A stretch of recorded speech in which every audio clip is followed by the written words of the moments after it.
नमस्ते दोस्तों, मैं प्रोफेसर रितेश व्यवहारे मेरे फार्माट्रिक इस यूट्यूब चैनल में आपका स्वागत करता हूँ। तो आज के इस वीडियो में हम फार्माकोविजिलेंस के बारे में जानकारी लेंगे। फार्माकोविजिलेंस क्या होता है, उसमें करियर कैसा रहता है, जॉब रोल कैसा होता है और पॉजिटिव एंड नेगेटिव पॉइंट्स क्या रहते हैं, इसके बारे में हम देखेंगे। ये वीडियो थोड़ा लंबा हो जाएगा, लेकिन अंत तक जरूर देखिए ताकि फार्माकोविजिलेंस के बारे में पूरी जानकारी आपको मिल सके। तो चलिए शुरू करते हैं। First of all, introduction of pharmacovigilance. क्या होता है फार्माकोविजिलेंस? क्या होता है फार्माकोविजिलेंस? एक डिपार्टमेंट रहता है फार्मास्यूटिकल कंपनी के अंदर। हर एक कंपनी का फार्माकोविजिलेंस का एक डिपार्टमेंट होता है। उसका काम रहता है assessment, collection and monitoring of drug safety. जो भी दवाइयाँ मार्केट में उपलब्ध है उसकी जानकारी doctors, health care providers, patient से एकत्रित किया जाता है। ये जानकारी दो मकसद के लिए इकट्ठा किया जाती है।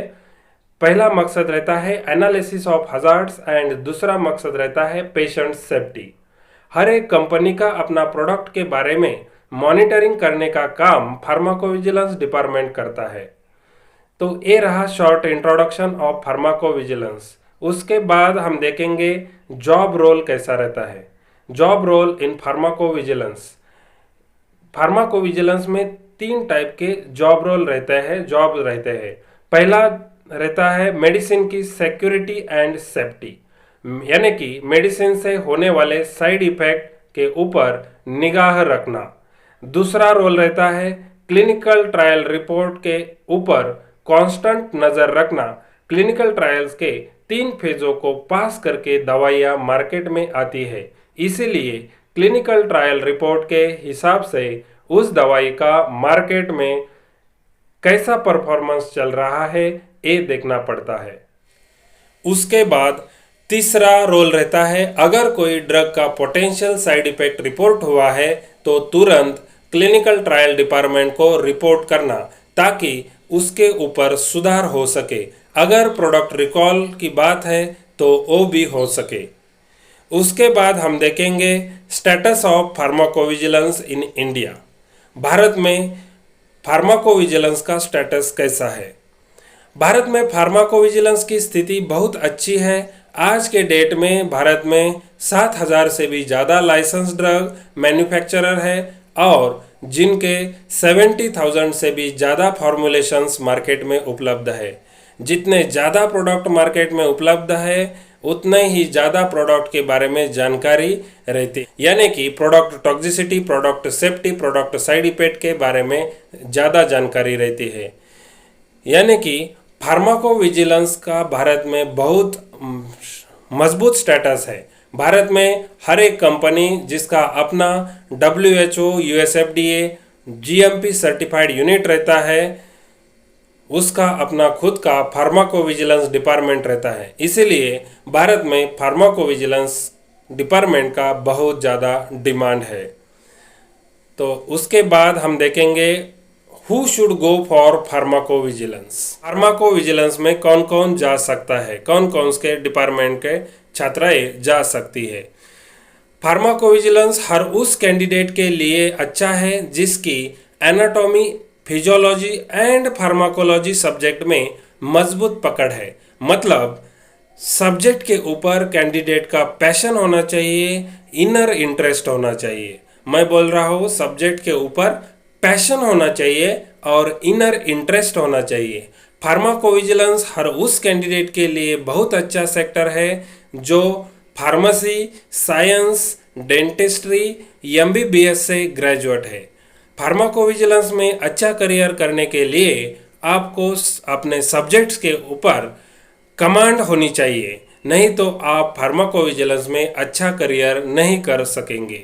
मैं इसको एक एग्जाम्पल के हिसाब से समझा दूंगा। समझ लीजिए कि आप एक मैनेजर के अंडर काम कर रहे हो और मैनेजर ने बताया कि किसी एक ड्रग का साइड इफेक्ट फार्माकोकाइनेटिक, फार्माकोडायनेमिक्स मुझे 5 मिनट में ला कर दो। तो अगर आपका फंडामेंटल अच्छा नहीं हो तो आप जल्द से ही सारी इंफॉर्मेशन नहीं निकाल पाओगे। अगर आप बुक में ढूंढते लगे रहोगे तो टाइम निकल जाएगा और आपका दिया हुआ टास्क समय से कंप्लीट नहीं होगा। इसीलिए आपको अपने सब्जेक्ट के ऊपर मजबूत कमांड चाहिए, नहीं तो आप फार्माकोविजिलेंस में अच्छा करियर नहीं कर पाओगे। अगर आपके सब्जेक्ट्स के ऊपर बहुत मजबूत पकड़ हो, मजबूत कमांड हो, तो फार्माकोविजिलेंस में आपको करियर बहुत अच्छा हो जाएगा। उसके बाद हम देखेंगे how to apply for pharmacovigilance. Pharmacovigilance में कैसे अप्लाई करना है। फार्माकोविजिलेंस टीम बहुत सारे प्रोजेक्ट पर हर दिन काम करती रहती है, तो बहुत सारी बड़ी कंपनियां ये नहीं चाहती कि वो नया बंदा ले, उसको सिखाए और उसके बाद वो काम करे। तो हर एक मल्टीनेशनल कंपनी ये चाहेगी को वो उसका काम समय के पहले या समय में कंप्लीट हो जाए, ताकि उनका जो टारगेट रहता है वो कंप्लीट हो सके। इसीलिए अच्छी कंपनियां एक्सपीरियंस लोगों को रिक्रूट करती रहती है और कुछ कंपनियां अपनी एम्प्लॉय रेफरेंस आईडी के ऊपर भी कुछ लोगों को रिक्रूट करती है। इसीलिए अगर अपना कोई रिलेटिव्स फ्रेंड्स कंपनी में काम कर रहा है तो उसका रेफरेंस दीजिए। अगर आपके पास रेफरेंस नहीं है तो कंपनी में डायरेक्टली अप्लाई कर सकते हैं। तो उसके बाद हम देखेंगे करियर पाथ इन फार्माकोविजिलेंस। जब आप फार्माकोविजिलेंस में एंट्री करोगे तो आपकी पोस्ट रहेगी DSA यानी ड्रग सेफ्टी एसोसिएट। इसकी स्टार्टिंग सैलरी रहेगी 30,000 to 45,000। अगर आप 3-4 साल में DSA में परफेक्ट हो जाओगे तो आपको प्रमोट करके अगली पोस्ट मिलेगी, वो है DSS यानी ड्रग सेफ्टी साइंटिस्ट। लेकिन अगर आपको प्रमोशन चाहिए और ज़्यादा वेतन भी चाहिए तो आपको 3-4 साल में DSA में परफेक्ट होना चाहिए और आपको medical coding, scientific and narrative writing, basic understanding of medical terms, basic understanding of regulatory affairs, ICH, GCP and compliance, इन सब से अगर आप स्किलफुल हो जाओगे तो आपकी सैलरी भी बढ़ेगी और आपको पोस्ट मिल जाएगी ड्रग सेफ्टी साइंटिस्ट। और इस ड्रग सेफ्टी साइंटिस्ट की सैलरी रहती है 50,000 to 1,50,000 पर मंथ। अगर आप PV में फार्माकोविजिलेंस जॉब के साथ सर्टिफिकेट कोर्स करते हैं और आपको 6-7 साल का एक्सपीरियंस भी रहा हो तो आप टीम लीडर भी बन सकते हो। और 10 साल के बाद अगर फार्माकोविजिलेंस में आप एक्सपर्ट बने रहते हो तो कंपनी के प्रेसिडेंट या वाइस प्रेसिडेंट भी आप बन सकते हो। तो ये रहा करियर पाथ इन फार्माकोविजिलेंस। उसके बाद फार्माकोविजिलेंस के पॉजिटिव और निगेटिव पॉइंट क्या क्या है वो हम देखेंगे। सबसे पहले फार्माकोविजिलेंस के पॉजिटिव पॉइंट हम देखेंगे। तो पॉजिटिव पॉइंट में फार्माकोविजिलेंस में बहुत सारी जॉब अपॉर्चुनिटी अवेलेबल है, क्योंकि फार्माकोविजिलेंस में सब डोमेन अलग अलग तरह के रहते हैं, जैसे कि ICSR individual case safety report, PSUR patient study update report, signal detection, risk management, medical coding, medical writing, literature search, यानी डिफरेंट डोमेन के अंदर डिफरेंट जॉब अपॉर्चुनिटी अवेलेबल रहती है। इसीलिए फार्माकोविजिलेंस में बहुत सारी जॉब अपॉर्चुनिटी अवेलेबल रहती है। और दूसरा पॉजिटिव पॉइंट ये है कि आपको अगर अपने सब्जेक्ट के ऊपर कमांड है तो अपने आप को काम करने में बहुत मज़ा आएगा। और फार्माकोविजिलेंस एक वाइट कॉलर ऑफिस जॉब है। और उसके बाद हम निगेटिव पॉइंट, फार्माकोविजिलेंस के निगेटिव पॉइंट देखेंगे। फार्माकोविजिलेंस में वाइडर डोमेन रहते हैं, जैसे कि ICSR individual case safety report, ये ICSR डोमेन कम्प्लीटली सैचुरेट हो चुका है और PSUR यानी पेशेंट स्टडीज अपडेट रिपोर्ट ये काफ़ी बूम में डोमेन है।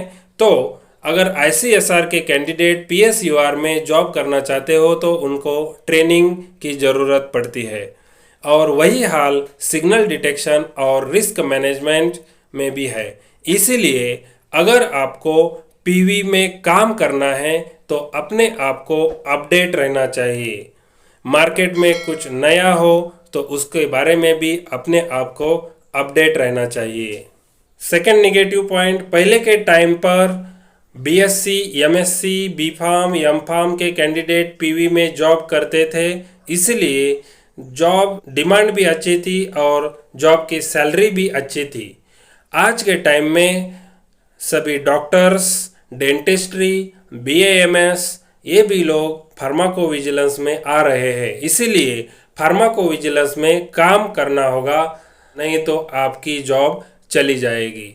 ओवरऑल अगर आपको PV में फार्माकोविजिलेंस में करियर करना है तो आप कॉन्सिस्टेंटली अपने आप को अपडेट करते रहिए, पूरा पेशेंस के साथ काम करें और आगे बढ़ते रहिए।